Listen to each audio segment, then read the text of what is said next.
In today's video, I'm going to teach you how to create scheduling pages in HubSpot 2025 step by step. Let's walk through the entire process so you can quickly set up a professional scheduling experience for prospects and customers.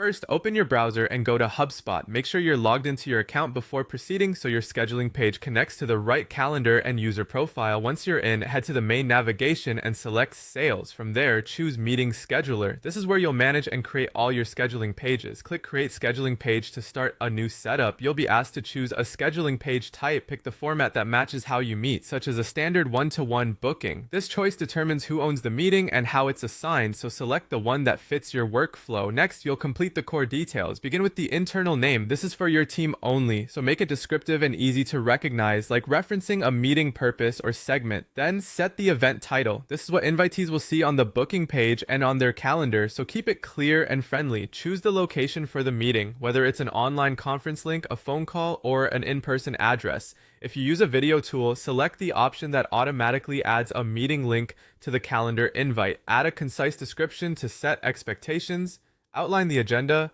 or provide any prep instructions guests may need. When those details look good, click Next. Now choose your meeting duration. Offer one or more options that make sense for your use case, like 15, 30, or 60 minutes, keeping in mind how much time you typically need to deliver value. Then edit your availability window, set the days and hours you want to accept bookings, and consider adding buffers between meetings, a minimum notice time to avoid last-minute bookings, and a daily limit to prevent overload. These controls help protect your schedule while keeping you bookable. Click Next to move to notifications. Open the pre-meeting reminder settings and configure a reminder that sends before the meeting. Keep the message helpful and on brand, and choose a time frame that reduces no-shows, such as the day before or an hour prior. Finally, review everything and click Create Scheduling Page. Your page is now ready to use, and all the details you set will guide a smooth, predictable booking experience. That's it. Your HubSpot scheduling page is set up and ready to help you book more meetings with less back and forth.